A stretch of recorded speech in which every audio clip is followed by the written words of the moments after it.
Hello दोस्तों, आज की क्लास में हम लोग बात करेंगे यूनिट एंड आउटपुट कॉस्टिंग के क्वेश्चन नंबर 19 की। तो चलिए देखते हैं कि क्वेश्चन नंबर 19 हमारा क्या दिया हुआ है। क्वेश्चन नंबर 19 दिया हुआ है, from the following information find out various cost, the percentage of work overheads on wages, percentage of office overheads on work cost and 25% profit on selling price. ठीक है, हमें क्या निकालना है? डिफरेंट कॉस्ट निकालनी है, साथ में निकालना है percentage of work overheads on wages, यानी वर्क ओवरहेड्स वेजेस का कितने परसेंट है ये फाइंड आउट करना है। फिर फाइंड आउट करना है percentage of office overhead on work cost, office overhead work cost का कितने परसेंट है ये फाइंड आउट करना है। एंड 25% प्रॉफिट फाइंड आउट करना है किस पे? सेलिंग प्राइस पे। डेटा क्या क्या दिया हुआ है? इंफॉर्मेशन दी हुई थी, material consumed 2 lakh, wages 4 lakh, work overheads 3 lakh, office overhead 1,80,000। ठीक है, तो चलिए छोटा सा बनाते हैं स्टेटमेंट ऑफ कॉस्ट और उसके बाद फाइंड आउट करते हैं परसेंटेज।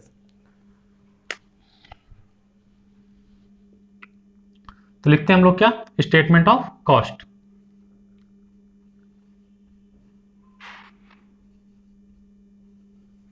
बहुत ही सिंपल सा क्वेश्चन है और काफी छोटा क्वेश्चन है, इसमें कुछ ज्यादा हमें फाइंड आउट करना नहीं है।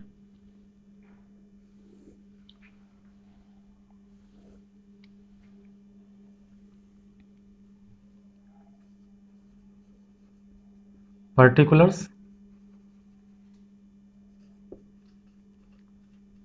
अमाउंट। ठीक है, सिंपल सी चीजें दी हुई थी। पहला दिया हुआ था मटेरियल कंज्यूम, प्राइम कॉस्ट का पार्ट है, वेजेस ये भी प्राइम कॉस्ट का पार्ट है। तो लिखते हैं हम लोग क्या? Direct material.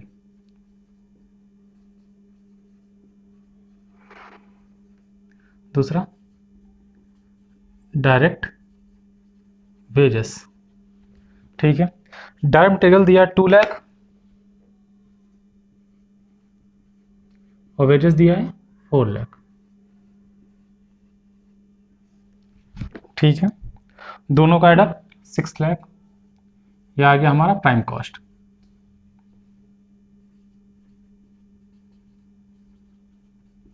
इसमें ऐड करेंगे हम लोग फैक्ट्री ओवरहेड्स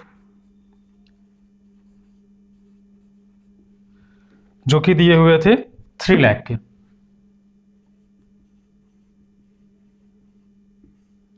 दोनों का ऐड कर देंगे 9 लाख आ जाएगा। यह आ गया हमारा वर्क कॉस्ट। इसमें ऐड करेंगे ऑफिस ओवरहेड। ऑफिस ओवरहेड्स दिए हुए थे 1,80,000।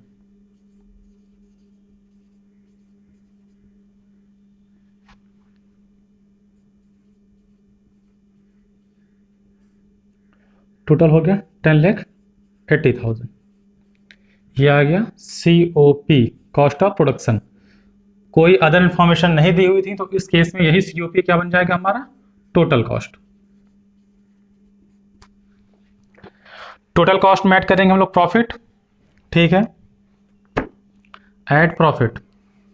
प्रॉफिट क्वेश्चन में नहीं दिया हो, प्रॉफिट फाइंड आउट करना पड़ेगा। प्रॉफिट कितना निकालना हम लोग को? प्रॉफिट लिखा है 25% ऑन सेलिंग प्राइस, यानी 25% ऑन सेल्स, ये हमें फाइंड आउट करना है। तो चलिए जो परसेंटेज फाइंड आउट करने हैं उनको निकाल लेते हैं। फर्स्ट परसेंटेज देखिए, इस क्वेश्चन में परसेंटेज फाइंड आउट करने के लिए बोला था। ठीक है, पहला क्या था? पहला परसेंटेज बोला गया था वर्क ओवरहेड्स का वेजेस के साथ, दूसरा बोला गया था ऑफिस ओवरहेड का वर्क कॉस्ट के साथ। ठीक है, और तीसरा 25% प्रॉफिट निकालना था सेलिंग प्राइस पे। ठीक है, यहाँ पे कहीं भी ये नहीं लिखा था कि मैं स्टेटमेंट ऑफ कॉस्ट बनाना है। ठीक है, लेकिन अगर स्टेटमेंट ऑफ कॉस्ट ना बनाते तो ये टोटल कॉस्ट हम लोग फाइंड आउट ना कर पाते, या फिर हमको रफली फाइंड आउट करना पड़ता, टोटल कॉस्ट इन सबको ऐड करना पड़ता। तो उससे बेटर क्या होता? उससे बेटर ये हुआ कि हम लोगों ने क्या बना लिया? स्टेटमेंट ऑफ कॉस्ट में क्या मिल गई? Total cost. क्योंकि बगैर टोटल कॉस्ट के हम लोग क्या प्रॉफिट फाइंड आउट नहीं कर पाएंगे। ठीक है, इसलिए यहाँ पे हमें स्टेटमेंट ऑफ कॉस्ट बनाना पड़ा, अदरवाइज उसकी कोई रिक्वायरमेंट नहीं है। आप लोग चाहें तो बगैर स्टेटमेंट ऑफ कॉस्ट के भी क्वेश्चन लग सकता था। आप इन चारों अमाउंट को ऐड कर देते, आ जाती टोटल कॉस्ट। ठीक है, और टोटल कॉस्ट मिल जाती, फिर बाकी क्वेश्चन जैसे लग रहा है ऐसे ही लगता। ठीक है, तो सिंपल सा तरीका, ज्यादा बेटर यही है कि क्या बना लिया आप लोग? Statement of cost. तो हम लोग ने स्टेटमेंट ऑफ कॉस्ट बना लिया है। पहला परसेंटेज लिखा है percentage of work overheads on wages, percentage of work overhead with wages. ठीक है, अब विद वेजेस लिखा है, लास्ट क्लास में बताया था जिसके साथ निकालना है वो अपॉन में आएगा। ठीक है, तो यहां पे किसका निकालना है, फैक्ट्री ओवरहेड्स यानी वर्क ओवरहेड्स का, किसके साथ, वेजेस के साथ। ये कितना है 3 लाख, तो 3 lakh work overheads upon wages यानी अपॉन 4 लाख इंटू 100, सॉल्व कर देंगे तो आ जाएगा 75%। ये क्या आ गया, ये आ गया percentage of work overheads with wages. Second percentage find out करना था, percentage of office overhead on work cost, percentage of office overhead with work cost. ठीक है, ऑफिस ओवरहेड कितने दिए हैं, ऑफिस ओवरहेड 1,80,000, वर्क कॉस्ट कितनी आई थी, वर्क कॉस्ट हमारी आई थी 9 लाख।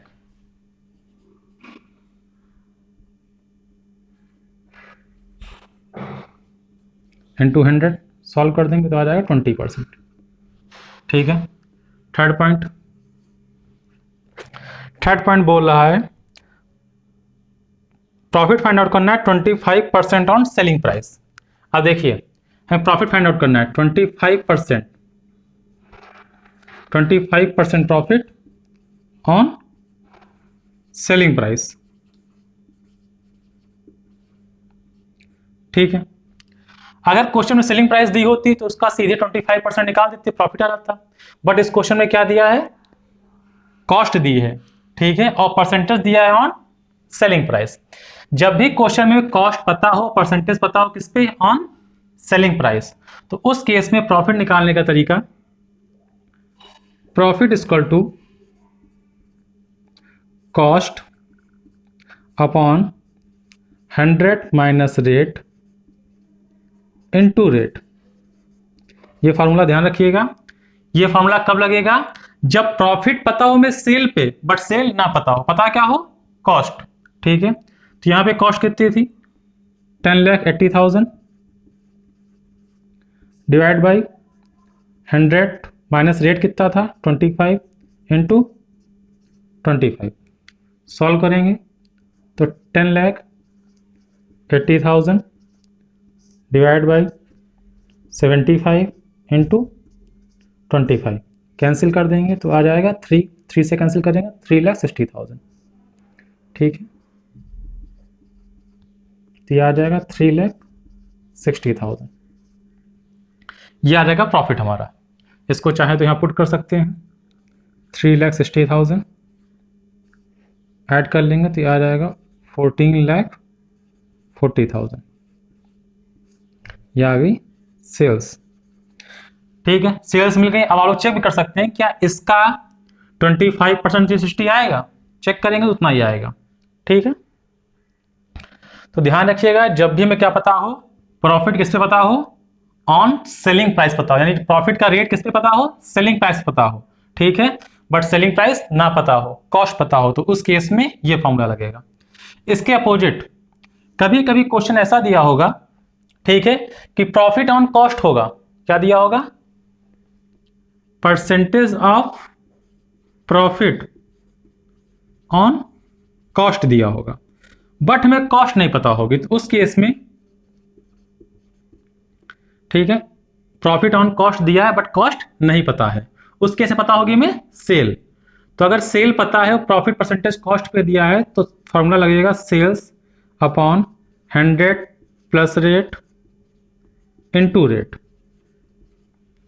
ध्यान रखिएगा कि अगर प्रॉफिट सेल पे दिया है और सेल नहीं पता है, हमें कॉस्ट पता है, तो इस केस में ये फॉर्मूला लगेगा। अगर प्रॉफिट कॉस्ट पे दिया है और हमें कॉस्ट नहीं पता है, सेल पता है, तो फॉर्मूला ये लगेगा। ठीक है, ऐसा किया क्यों गया, अब सिंपल देखिए, ये प्रॉफिट परसेंटेज दिया था किस पे, सेल पे, यानी 25% ऑन सेल, यानी अगर सेल करते हैं 100 रुपए की, ठीक है, 100 रुपए की सेल करते हैं तो उस केस में प्रॉफिट कितना आएगा, तो मान लेते हैं सेल है 100 रुपए की, तो उस केस में प्रॉफिट कितना आएगा प्रॉफिट आएगा 25%, 25 रुपए। ठीक है, तो अगर यहाँ पे कॉस्ट की बात की जाए तो कॉस्ट कितनी आई 75। ठीक है, यानी सेल में से अगर 25% का प्रॉफिट निकाल दिया जाए, कॉस्ट कितनी बचेगी 75%, 75। ठीक है, तो वैसे एक कॉस्ट है। ठीक है, कॉस्ट को हमने डिवाइड किया किससे 75 से। ठीक है, अब देखिए ये कॉस्ट है। ठीक है, जब 100 रुपए सेल मानेगी तो कॉस्ट कितनी आई 75, यानी जो कॉस्ट का परसेंटेज है टोटल सेल कितने है 75%। तो अगर कॉस्ट को 75 से डिवाइड करके 25 से मल्टीप्लाई कर दिया जाए तो क्या आ जाएगा, कॉस्ट आ जाएगा, सॉरी प्रॉफिट आ जाएगा। ठीक है, तो ध्यान रखिएगा यहाँ पे कॉस्ट को किससे डिवाइड किया गया है 75 से डिवाइड किया गया, 25 से मल्टीप्लाई किया गया, क्योंकि कॉस्ट क्या है 75% के बराबर है। तो कॉस्ट को 75 से डिवाइड किया, जैसे ही आप कॉस्ट को 75% से डिवाइड करेंगे तो क्या आ जाएगा 1% की वैल्यू आ जाएगी। ठीक है, अब वैल्यू कितनी चाहिए 25% की वैल्यू, तो 25 से मल्टीप्लाई कर दिया तो ये वैल्यू आ गई। ठीक है, उम्मीद करते हैं आप लोगों को क्वेश्चन समझ में आ गया होगा। इस क्वेश्चन को खास नहीं था, सिर्फ 3% निकालने थे, वो निकाल लिए हम लोगों ने। ठीक है, तो फिलहाल आज के लिए इतना ही, फिर मिलते हैं अगली क्लास में अगले क्वेश्चन के सोल्यूशन के साथ।